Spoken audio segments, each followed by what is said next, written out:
அன்புள்ள மேஷ ராசி அன்பர்களே வணக்கம். இந்த வார ராசி பலன். மேஷ ராசி அன்பர்களுக்கு 3இல் செவ்வாய், 4ஆம் இடத்தில் குரு, 5இல் கேது, சூரியன், புதன், 6ஆம் இடத்தில் சுக்கிரன், லாபஸ்தானத்தில் ராகு, விரய ராசியில் 7 சனியில் சனி வக்கரம் அடைந்திருக்கிறார். தங்களுக்கு செவ்வாய் 3ஆம் இடமாகிய தைரிய ஸ்தானத்தில், முயற்சி ஸ்தானத்தில் இருப்பதால் தாங்கள் முயற்சி செய்யும் அனைத்து காரியங்களும் நன்கு வெற்றி பெறும். தன்னம்பிக்கை பிறக்கும். பிறரால் முடிக்க முடியாத வேலைகளை தாங்கள் எளிதாக செய்து முடிப்பீர்கள். 5இல் புதன் இருக்கிறார். நல்ல நட்புறவு உண்டாகும். நல்ல நண்பர்கள் கிடைப்பார்கள். தங்களுக்கு உதவி செய்வர். லாபஸ்தானத்தில் ராகு இருப்பதால் வெளிநாடு செல்ல ஆசைப்படுபவர்கள் தாராளமாக செல்லலாம். விசா கிடைக்கும். அதற்கான அனைத்து முயற்சிகளையும் செய்யலாம். இந்த நேரத்தில் சனி வக்கரமடைந்திருப்பதால் 7 சனியின் பாதிப்புகள் தங்களுக்கு இன்னும் 4 மாதங்களுக்கு இல்லை. ஆகவே தாங்கள் தைரியமாக இருக்கலாம்.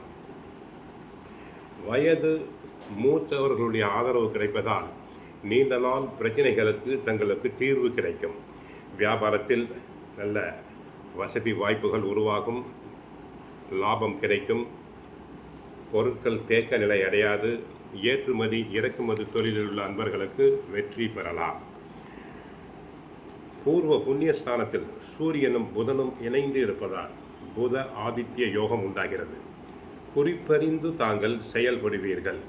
சிலர் உயர் கல்வி கற்க ஆசைப்பட்டால் வெளி மாநிலங்கள், வெளிநாடுகளுக்கு தாராளமாக சென்று வரலாம். வேலை கிடைக்காதோர் வேலைக்கு முயற்சி செய்தால் நல்ல வழியாக வேலை கிடைக்கும். அரசு உத்தியோகம் சிலருக்கு அமையும். ஆடை ஆபரண சேர்க்கை உண்டு. பணப்புழக்கம் இருந்தால் கூட ஓரளவு செலவுகள் விரயமாகக்கூடிய வாய்ப்புகளும் உண்டு. ஆகவே திட்டமிட்டு செயல்படுங்கள். 5இல் தங்களுக்கு கேது என்பதால் பிள்ளைகள் தொந்தரவு செய்வர். ஆகவே பிள்ளைகளை விட்டு பிடிக்க வேண்டும். பிள்ளைகளினால் தொந்தரவுகள் கொண்டு கொண்டே இருக்கும்.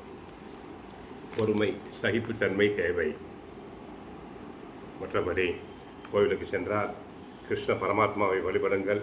வீட்டில் தினமும் பகவத்கீதை, சுந்தரகாண்டம் பாராயணம் செய்யுங்கள். வாழ்க வளமுடன், மங்களம் உண்டாகட்டும். ஹரே கிருஷ்ணா, ஹரே கிருஷ்ணா, ஹரே கிருஷ்ணா.